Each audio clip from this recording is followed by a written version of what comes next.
Tu es prête? Comment tu t'appelles? Teresa. Teresa. Je vais te poser 2-3 questions, si Mmh. c'est OK pour toi. Bien sûr. Donc là, on a fait une petite expérience collective. Il y avait l'idée de retrouver un souvenir dans lequel récent, en tout cas dans lequel, il y avait peut-être une dissonance entre ce que tu as voulu être et ce que tu as vraiment été. Mmh. Juste quand tu as levé la main, là, je t'ai demandé, qu'est-ce que tu ressentais en pensant à ça? Tu as dit de la gêne Mmh. et du coup, maintenant, on va aller un petit peu plus loin. Est-ce que déjà, il est possible de parler de la situation à laquelle tu as pensé ou est-ce que c'est trop personnel? Non, c'est OK. C'est OK, tu es sûr, hein? Ouais. D'accord, OK. Non, j'étais avec quelqu'un en ligne, quelqu'un que je connais pas, donc c'était une première discussion et j'ai trouvé que j'étais vachement, rentre dedans. Rentre dedans, Ouais, OK. donc ça m'a gênée un peu. D'accord. Est-ce que toi, tu as conscience des raisons pour lesquelles tu as fait ça? Oui, Ouais? ouais, c'est de la protection. C'est de la protection, OK. Ouais. Génial. Ça, c'est bien, tu sais, on est déjà à la 3e séance, hein, quand tu dis ça. Non, mais c'est vrai, je précise ça parce que dans les cabinets publics, j'ai de la chance que souvent, j'ai des gens qui arrivent avec quand même, quelques connaissances un peu sur ça, parce que j'imagine que si vous arrivez là, c'est pas non plus par hasard. Mais quelquefois, dans une vraie séance, avec une vraie personne, enfin, tu es une vraie personne, mais je veux dire une personne, un peu prise au hasard, tu vois? Mmh. Enfin déjà, même la demande ne serait pas tout de suite celle-là, en fait, là, ça serait peut-être une demande secondaire, ça, déjà. Mais souvent, la réaction, ça serait de pas comprendre tout de suite le besoin qu'il y a derrière la réaction. Et c'est déjà une grosse étape quand on comprend le besoin qui est derrière la réaction. Parce que ça veut dire qu'on comprend que même une réaction qu'on n'aime pas a une intention et que, on peut ne pas aimer le résultat, mais on peut comprendre, l'intention qui est derrière. C'est déjà super fort, en fait, ça. C'est, souvent quand les gens arrivent à ça, déjà, il y a un truc qui s'apaise à l'intérieur. Je sais pas si c'est déjà le cas, mais c'est peut-être une suggestion ça, je sais pas. Donc c'est une protection. Est-ce que tu sais de quoi tu te protèges? Mmh. Bah, c'est la peur de me faire avoir. La peur de te faire avoir, Mmh. d'accord. C'est une peur qui te semble, rationnelle ou irrationnelle? Irrationnel, mais Irrationnelle, je le sais. mais tu le sais, d'accord. Mmh. Ça fait longtemps que tu as la peur dans certains contextes de te faire avoir? Mmh. D'où elle vient cette peur? Du vécu. Du vécu. Mmh. C'est drôle parce que quand les gens font ça, je dis: «Bah», ils vont me dire: «Beh, de Dieu, je sais pas, ou de elle vient de quelque chose». Du vécu? Ouais. Est-ce que alors je te donne plusieurs hypothèses, on ferait pas ça normalement dans une séance parce qu'on attend que ça vienne plus de l'autre, mais là on prend des petits raccourcis. Est-ce que cette peur, elle t'a été transmise par quelqu'un? Est-ce qu'elle t'a été transmise par une expérience? Expérience réelle ou expérience imaginaire si c'est le cas? Les 2. Les 2. D'accord, OK. Mmh. Tu connais l'expérience d'origine de ça ou pas du tout? Mmh. Ouais? Plus personnel? Mmh. D'accord, OK. Mmh. C'est important, hein, que tu le gardes. Après, de toute façon, tu sais, souvent, quand on fait des séances et ça, c'est bien, il y a peut-être aussi ici des gens qui viennent quelquefois en disant: «Tiens, j'aimerais bien tenter l'hypnose, mais j'aimerais bien voir ça à quoi ça ressemble avant».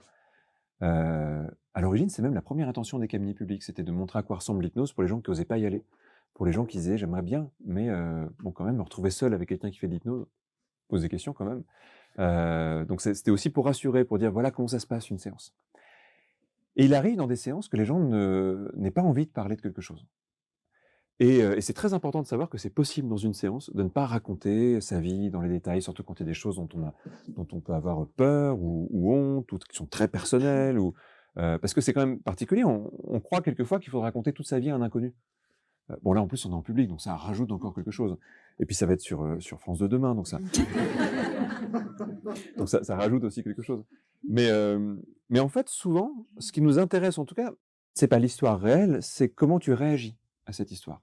Et au fond, ça, c'est beaucoup moins intime à raconter parce qu'on peut parler d'une émotion sans dire forcément: «Elle vient de là, elle vient d'un tel, elle vient de telle situation, il m'est arrivé ça». On peut juste dire: «Voilà ce que je vis, voilà ce que je ressens» et cette information nous suffit pour accompagner quelqu'un. Donc dans certains cas, savoir qu'on peut garder cette intimité-là, je pense que ça vient aider. Je crois, hein, que c'est une des raisons pour lesquelles parfois les gens hésitent à consulter, qui est, la peur de raconter et quelque part la peur d'être jugé aussi dans certains cas, ou la peur de se retrouver face à quelque chose qui est trop émotionnel si on le raconte aussi, parce que ça peut déborder des émotions comme ça. Donc, tu connais l'origine, c'était il y a longtemps? Mmh. Ouais, genre très longtemps? Quand même, ouais, vu mon âge. D'accord, bah, écoute, je sais pas, ça peut être, mais du coup, ça donne une indication sur la temporalité. Ce que je voudrais te proposer, c'est une exploration de ça. Mais j'aimerais que tu me dises, imaginons que dans la situation que tu as vécue récemment, pour le coup, Mmh mh. tu étais toi-même. Donc tu m'as dit: «Là, j'étais plutôt en force pour me Mmh. protéger». Mmh. Ça aurait été comment d'être, pas en train de te protéger? Bah, je pense que ça aurait été plus agréable. Plus agréable? Oui, plus doux. Plus doux? C'est marrant parce Mmh. que tu changes de ton de voix même quand tu dis ça. Et comment tu aurais été à ce moment-là? Comment tu aurais été avec cette personne en ligne que tu connaissais pas, hein, c'est ça? C'est ça. Oui, Ben j'aurais été plus joviale, plus féminine, plus, d'accord, voilà.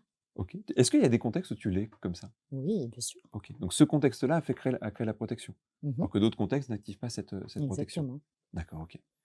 Hem, Encore deux trois petites questions comme ça. Est-ce qu'à ton avis, il serait possible de, te protéger du fait de possiblement te faire avoir, sans passer par le fait de, d'y aller en force ou quelque chose Ben comme ça? j'apprécierais, ouais.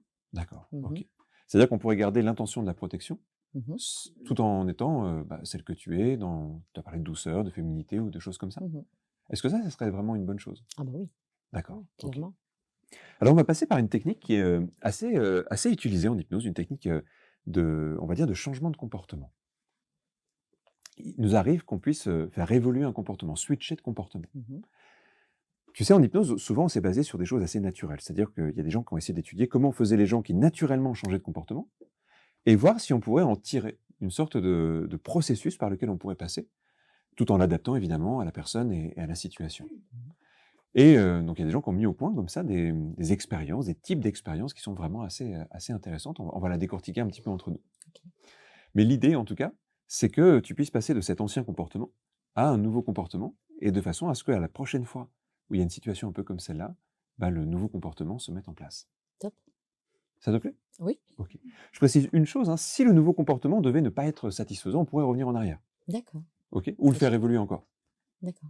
OK? Si par exemple tu dis, je sais pas, on pourrait imaginer ça, hein, mais tu dis: «Bah tiens, alors oui, j'ai réagi différemment, mais peut-être que, il manquait ça, ou peut-être qu'on pourrait aller encore plus loin, ou peut-être que tu vois, on va créer un nouveau comportement qui sera une nouvelle proposition, mais tu pourras toujours l'affiner, l'améliorer». Tu vois, un peu comme une recette de cuisine, on se dit: «Ah la prochaine fois, ça va être encore, je vais rajouter, je sais pas moi, de la cannelle ou je vais rajouter», ça parce que j'ai mangé des gâteaux de Noël tout à l'heure et c'était très mais voilà, on peut ajouter on peut ajuster un peu les choses. Ou revenir en arrière en disant: «J'ai tenté un truc, c'est bien, mais je préfère revenir en arrière et partir encore sur autre chose après». OK? C'est Mmh, très modulable. OK. Comment tu te sens là tout de suite? Bien, Bien? Bien installé? très bien. OK. On va faire une expérience toute simple. Ce que je vais te proposer, ça va être, de mettre ta main contre ma main, comme ça.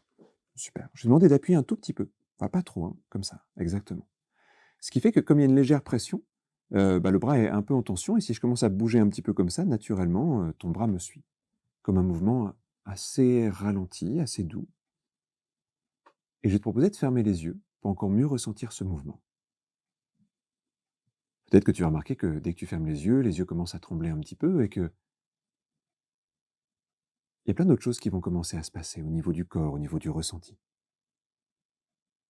Il y a un moment où tu vas avoir l'impression que la tête devient un peu plus lourde, par exemple. Et je ne sais pas si tu vas sentir qu'elle part plutôt vers le côté ou vers l'avant, en devenant un peu plus lourde.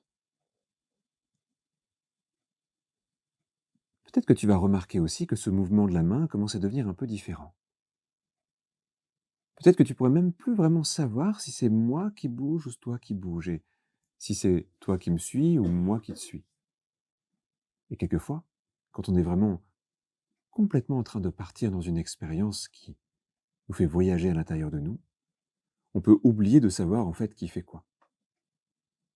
On peut juste se laisser porter par un rythme. Tu sais, un peu comme quand on marche en pensant à autre chose et que nos pas continuent à se faire, que notre corps continue à avancer. Et je pense qu'il nous est tous arrivé quelquefois sur un trajet de passer au moins 1 minute ou 2 minutes ou même peut-être plus de temps, sans savoir exactement ce qu'on a fait pendant qu'on pensait à autre chose. Et pourtant notre corps a tourné au bon endroit ou s'est arrêté au feu ou mais nous on pensait pas vraiment à ça. On était un peu ailleurs pendant tout ce temps-là. Et quelquefois, même si on ne sait plus exactement pourquoi une main pourrait bouger, peut-être qu'elle peut continuer à vivre un mouvement à elle. Un mouvement de plus en plus inconscient. Un mouvement qui correspond peut-être à un rythme intérieur, un mouvement qui correspond à quelque chose de plus personnel. Quand il n'y a plus rien qui nous guide, on est juste avec nous-mêmes. Et ça peut être très agréable de ressentir comme si c'était ton inconscient qui faisait bouger la main. Comme si, au lieu que ça soit ma main, c'était une autre sensation, quelque chose qui t'invite à vivre cette expérience.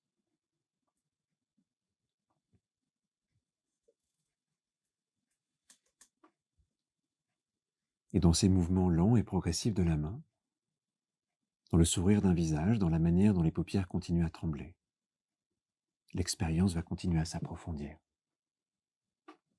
Tu vas sentir juste un contact sur l'épaule et au moment de ce contact, ça va être comme si quelque chose faisait descendre encore un peu plus dans cette expérience. La sensation de relâcher quelque chose, comme si les pensées, les idées, les sensations, et mille autres choses encore se relâchent progressivement quand cette expérience devient encore un peu plus profonde. Et j'aimerais pouvoir discuter de manière très simple avec ta partie inconsciente. J'aimerais lui poser des questions à cette partie de toi. Et j'aimerais qu'elle puisse me répondre avec des mouvements. Si je pose une question et qu'elle a envie de me répondre de manière positive, un oui, alors elle va choisir certains types de mouvements. Par exemple, les doigts qui commencent à se contracter comme si ils allaient vers un point qui se serre tout doucement. Et à chaque fois que je poserai une question et que la réponse sera oui pour le corps, alors les doigts vont se plier et la main se replier de manière suffisamment visible, comme ça, ce genre de mouvement. Et au contraire, si la réponse est non, alors la main va s'ouvrir à nouveau. À moins que ce soit ce doigt qui bouge pour dire non. Ce qui peut être très bien aussi que ce doigt bouge pour dire non. Et de cette façon, si je pose des questions à ta part inconsciente, il y a certains mouvements qui vont amener plutôt du oui et certains mouvements qui vont amener plutôt du non. Et j'aimerais savoir si ta part inconsciente est d'accord pour que je lui pose quelques questions. Et ça semble être l'index pour répondre oui, et c'est très bien. Il y a une première question que j'aimerais poser à ta partie inconsciente. J'aimerais lui demander si, pour elle, quand il y a eu ce comportement-là, il y a peu de temps, qu'à un niveau conscient, tu as vu comme une protection, un passage en force dans cette rencontre. J'aimerais savoir si pour ton inconscient, il y a autre chose encore derrière ce comportement que la peur de te faire avoir dont tu as parlé. Ok. Et c'est très bien alors qu'il puisse se relier à ça, parce que parfois il y a les causes conscientes d'un comportement et parfois il y a les causes inconscientes d'un comportement. Et en hypnose, on essaye autant de travailler sur les causes conscientes, qui sont intéressantes, mais aussi de prendre en compte les causes inconscientes, parce que si on ne les prend pas en compte, il va rester quelque chose d'important. Alors j'aimerais que ta part inconsciente pense à toutes les causes. Il peut y avoir la peur de se faire avoir, il peut y avoir d'autres choses, des choses peut-être très anciennes et des choses moins anciennes.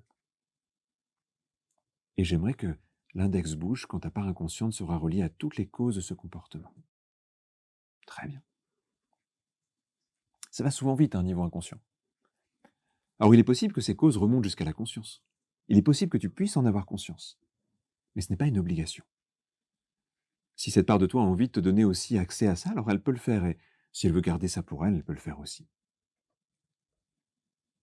Mais j'aimerais maintenant que cette part de toi, cette part inconsciente,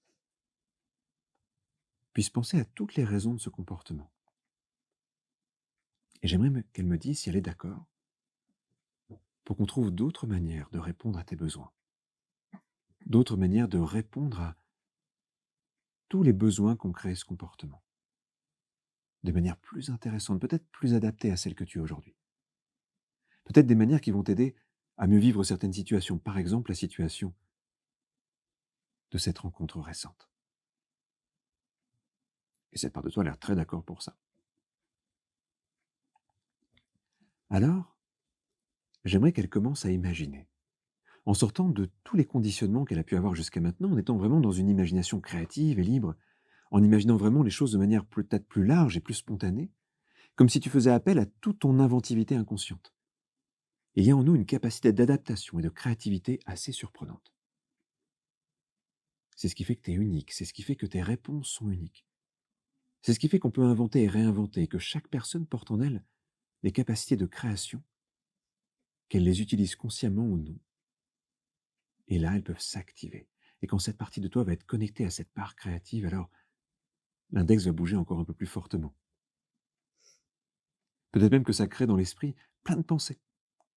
Parfois, ça crée des pensées très arborescentes, ça crée parfois des images, des sensations, des idées, des envies de peindre, de créer, d'imaginer des choses, d'écrire, et d'autres encore.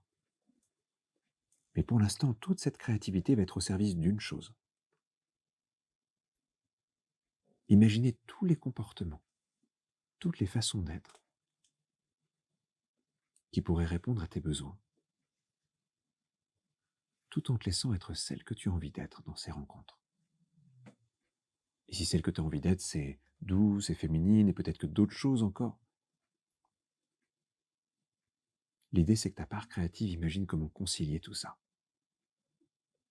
Et elle va créer pas seulement une façon de faire, mais peut-être plein de façons de faire. Tellement qu'il y aura comme plein de possibilités à choisir, un peu comme si tu te retrouvais devant plein d'options possibles.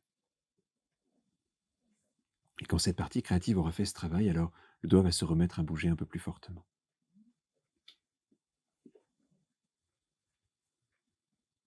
Et c'est déjà là apparemment.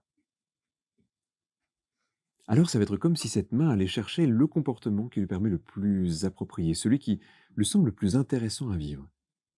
Un peu comme si devant toi il y avait une bibliothèque de possibilités, et comme quelqu'un pourrait aller choisir le livre qui lui plaît dans cette bibliothèque, toi c'est comme si instinctivement tu allais choisir la manière d'être, la façon de fonctionner qui correspond à ce dont tu as vraiment besoin.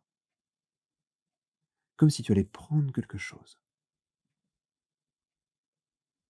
Ce comportement et peut-être même tous les comportements qui en découlent, cette manière d'être et de fonctionner, avec tout ce qu'elle est et tout ce qu'elle permet. Et en saisissant ça, c'est comme si tu rentrais dans cette possibilité, comme si tu plongeais dans l'idée de ce nouveau comportement avec tout ce qu'il peut t'amener. Y plonger vraiment pour ressentir tout ce qu'il amène, tous ses bienfaits, tout ce qu'il produit. Et quand tu auras complètement la sensation d'être connecté à ce comportement, à cette façon d'être, alors à nouveau l'index va commencer à bouger. Et j'aimerais que ta part inconsciente imagine tout ce que ça peut donner si tu fonctionnes comme ça et qu'elle me dise si elle trouve que c'est intéressant et positif. Et ça a l'air d'être bien le cas. J'aimerais même que ta part inconsciente rejoue cette scène récente comme si tu avais ce nouveau comportement.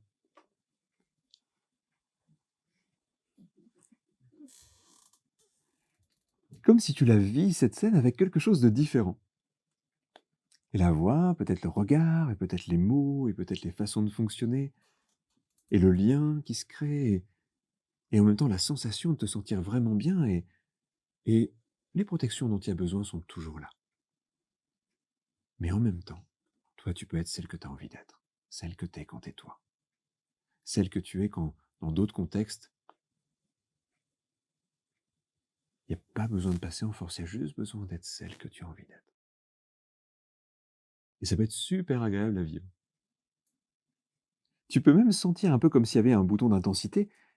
Si tu as envie d'augmenter encore un peu ça, ou de le réduire, de le régler, parfois on a envie de tester, d'imaginer ce que c'est si on pousse encore un peu plus loin, et parfois au bout d'un moment, bah, peut-être que là c'est trop, et on revient un peu en arrière, et c'est vraiment intéressant de sentir toute la flexibilité que ça amène.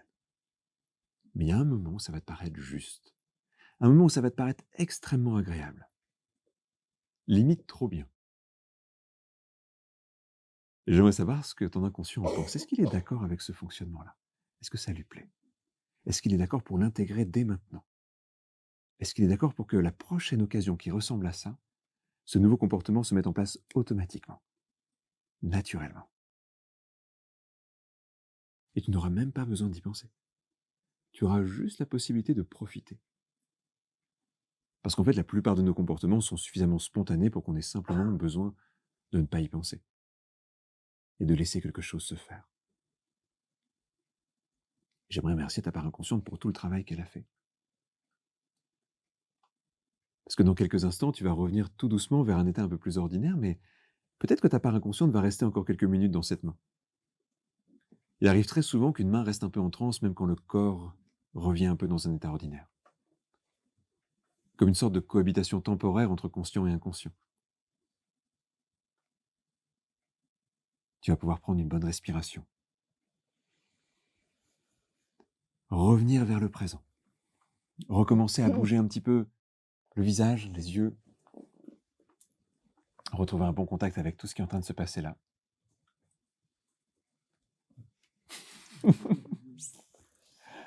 Comment ça va? Super. Super? Ouais. Ça avait l'air bien? Ah ouais? Ouais?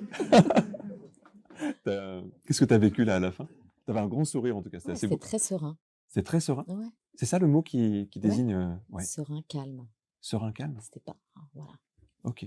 Est-ce que tu avais l'impression qu'en étant là, si tu avais vécu cette scène comme ça, tu te serais dit: «Là, j'étais moi»? Mmh. D'accord, super. Mmh.